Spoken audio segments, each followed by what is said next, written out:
बहुत पुरानी बात है। एक दूर दराज के मुल्क से एक शख्स सल्तनत ए रूम में आया। वह शख्स अपने आप को दुनिया का सबसे बड़ा अक्लमंद और आलिम समझता था। उसका तकब्बुर इतना ज्यादा था कि वह हर शहर जाकर वहां के सबसे बड़े अक्लमंद को हराने का दावा करता। उसका मानना था कि दुनिया में ऐसा कोई सवाल नहीं बना जिसका जवाब उसके पास न हो, और ऐसा कोई शख्स नहीं जो उसकी अकल का मुकाबला कर सके।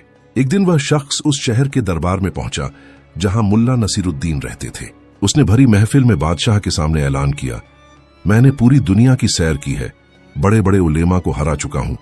आज मैं यहाँ के सबसे बड़े अक्लमंद को ललकारता हूं। मेरे पास 3 ऐसे सवाल हैं जिनका जवाब अगर किसी ने दे दिया तो मैं अपनी सारी दौलत उसे दे दूंगा और हमेशा के लिए इस मुल्क का गुलाम बन जाऊंगा। लेकिन अगर कोई जवाब न दे सका तो सबको यह मानना पड़ेगा कि मुझसे बड़ा कोई अक्लमंद नहीं। बादशाह पहले तो थोड़ा परेशान हुआ क्योंकि वह शख्स वाकई बहुत बड़ा आलिम लग रहा था। बादशाह ने शहर के सबसे बड़े काजी और उलेमा को बुलवाया, मगर उस शख्स ने सवाल ही ऐसे पूछे कि सबकी अक्ल दंग रह गई। कोई भी उसके सवालों का जवाब देने की हिम्मत न कर सका। दरबार में खामोशी छा गई और बादशाह की नाक कटने का वक्त आ गया। अचानक बादशाह को मुल्ला नसीरुद्दीन का ख्याल आया। उसने फौरन हुक्म दिया, मुल्ला नसीरुद्दीन को इज्जत और एहतराम के साथ दरबार में पेश किया जाए। सिर्फ वही इस मगरूर आलिम का गरूर मिट्टी में मिला सकते हैं। थोड़ी देर बाद मुल्ला नसीरुद्दीन अपने पुराने और वफादार गधे पर सवार, सर पर एक बड़ी सी पगड़ी बांधे दरबार में दाखिल हुए। उनका अंदाज हमेशा की तरह सादा और बेफिक्र था।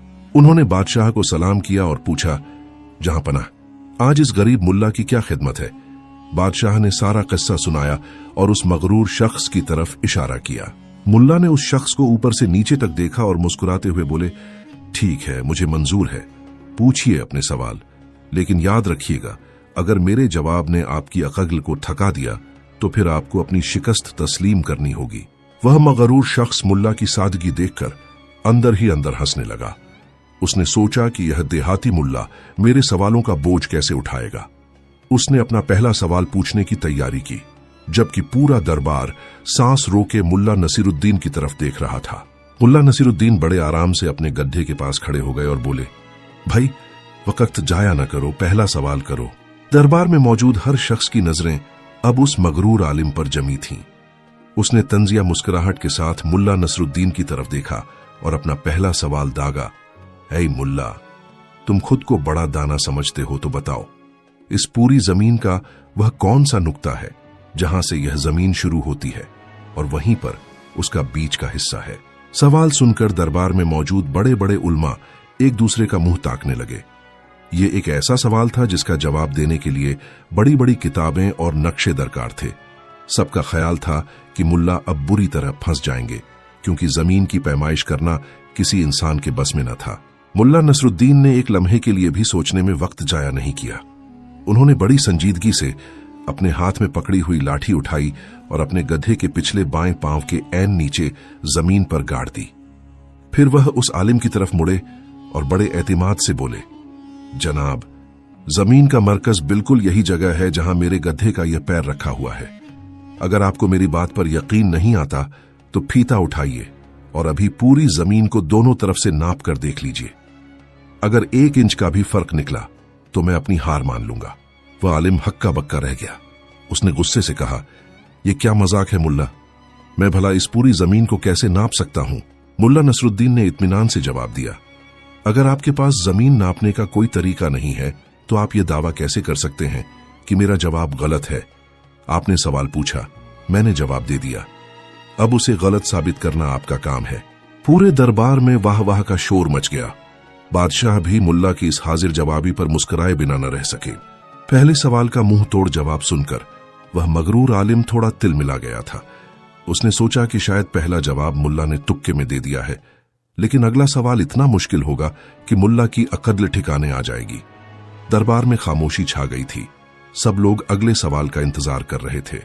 वह शख्स थोड़ा आगे बढ़ा और आसमान की तरफ इशारा करते हुए बोला, ठीक है मुल्ला, तुमने जमीन का मरकज तो बता दिया, लेकिन अब मेरे दूसरे सवाल का जवाब दो। अगर तुम वाकई दुनिया के सबसे बड़े अक्लमंद हो तो ये बताओ कि इस वक्त आसमान में कुल कितने सितारे हैं? याद रखना, जवाब बिल्कुल सही होना चाहिए। यह सवाल सुनते ही दरबार में सरगोशियां शुरू हो गईं। लोग कहने लगे, ये कैसा अजीब सवाल है, भला आसमान के सितारों को किसने गिना है? बादशाह भी थोड़ा फिक्रमंद नजर आने लगा, क्योंकि यह वाकई एक नामुमकिन सवाल था। मुल्ला नसरुद्दीन ने आसमान की तरफ देखा, फिर थोड़ी देर खामोश रहे, जैसे कोई गहरी हिसाब किताब कर रहे हों। फिर उन्होंने अपने गड्ढे की तरफ देखा और निहायत संजीदगी से बोले, मेरे अजीज दोस्त, यह तो बहुत ही आसान सवाल है। आसमान में कुल इतने ही सितारे हैं जितने मेरे इस गड्ढे के जिस्म पर बाल हैं, ना एक कम ना एक ज्यादा। वह आलिम यह सुनकर आग बबूला हो गया। उसने चिल्लाकर कहा, मुल्ला, ये तुम कैसी बेहुदा बात कर रहे हो? भला गड्ढे के बालों का आसमान के सितारों से क्या मुकाबला? तुम्हारे पास क्या सबूत है कि तुम्हारा जवाब सही है? मुल्ला नसरुद्दीन ने एक शौखी भरी मुस्कुराहट के साथ उसकी तरफ देखा और बोले, जनाब, सबूत तो बिल्कुल वाजह है। अगर आपको मेरी बात पर शक है तो आप गड्ढे के बाल गिनना शुरू करें और मैं आसमान के सितारे गिनता हूं।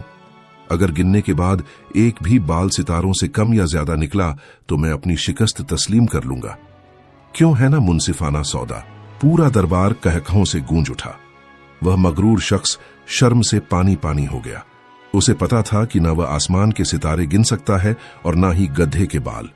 मुल्ला ने उसकी अपनी ही चालाकी को उसके खिलाफ इस्तेमाल कर लिया था। बादशाह ने खुश होकर मुल्ला को शाबाशी दी। अब वह शख्स गुस्से और शर्मिंदगी की आखिरी हद पर था। उसने तय कर लिया कि वह तीसरा और आखिरी सवाल ऐसा पूछेगा जिसका कोई मंतिकी जवाब ही ना हो सके। वह मुल्ला के करीब आया और अपनी मुट्ठी बंद करते हुए बोला, मुल्ला, 2 सवालों ने तुम्हें मगरूर कर दिया है, लेकिन अब तीसरा सवाल तुम्हारी अक्ल का ढेर कर देगा। मुल्ला, तुमने जमीन और आसमान की बातें तो कर ली, लेकिन अब मेरे इस सवाल का जवाब दो जो तुम्हारे बिल्कुल सामने है। अगर तुम वाकई अक्लमंद हो तो बताओ कि तुम्हारे इस गड्ढे की दुम में कुल कितने बाल हैं? दरबार में सन्नाटा छा गया। सबने सोचा कि अब मुल्ला क्या कहेंगे, लेकिन मुल्ला नसरुद्दीन के चेहरे पर वही पुरसुकून मुस्कुराहट थी। उन्होंने बिला ताखुर जवाब दिया, मेरे दोस्त, यह तो मेरे लिए बच्चों का खेल है। मेरे गड्ढे की दुम में बिल्कुल उतने ही बाल हैं जितने तुम्हारी इस लंबी सी दाढ़ी में है, ना एक बाल कम ना एक बाल ज्यादा। वह शख्स हैरत से चीखा, मुल्ला, तुम यह कैसे साबित कर सकते हो? यह तो सरासर मजाक है।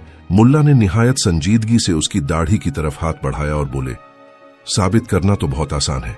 आइए, एक बाल आपकी दाढ़ी से उखाड़ते हैं और एक बाल मेरे गड्ढे की दुम से। हम तब तक यह सिलसिला जारी रखेंगे जब तक दोनों जगह बाल खत्म ना हो जाएं। अगर आखिर में दोनों बराबर निकले तो मेरा जवाब सही साबित हो जाएगा। मुल्ला का यह जवाब सुनते ही वह मगरूर आलिम थर थर कांपने लगा। उसे अपनी कीमती दाढ़ी के बाल उखड़ने का ख्याल ही दहशतजदा कर गया। पूरा दरबार कहकहों से गूंज उठा। बादशाह ने खुश होकर मुल्ला को इनाम देने का ऐलान किया। वह शख्स अपनी शिकस्त तस्लीम करते हुए सर झुकाकर दरबार से खामोशी से निकल गया। मुल्ला ने एक बार फिर अपनी हिकमत से सल्तनत की लाज रख ली थी। जब वह मगरूर शख्स दरबार से जलील होकर निकल गया तो पूरा दरबार मुल्ला नसरुद्दीन के नारों से गूंज उठा। बादशाह अपनी तख्त से उठा और मुल्ला के पास आकर उनका हाथ थामा।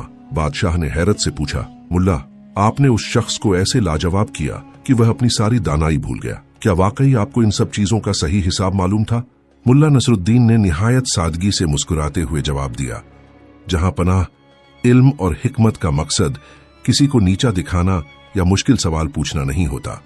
वह शख्स इल्म के नशे में इतना अंधा हो चुका था कि वह समझता था कि अक्ल सिर्फ किताबों में होती है। मैंने सिर्फ उसकी अपनी ही मंतिक को उसके खिलाफ इस्तेमाल किया ताकि उसे एहसास हो कि इंसान की अक्ल की एक हद होती है। बादशाह मुल्ला की इस गहरी बात पर दंग रह गया। उन्होंने मुल्ला को सोने की अशरफियां और एक कीमती खिलत इनाम में दी। मुल्ला ने वह इनाम लिया, अपने पुराने गड्ढे पर सवार हुए और अपनी बस्ती की तरफ निकल गए जैसे कुछ हुआ ही ना हो। पूरे शहर में यह बात फैल गई कि असली अक्लमंद वह नहीं जो सवाल उठाए, बल्कि वह है जो उलझनों को सुलझाए। इस कहानी से हमें यह सबक मिलता है कि असली आलिम वह है जिसके इल्म में आजिज़ी हो, न कि वह जो दूसरों को नीचा दिखाने की कोशिश करे।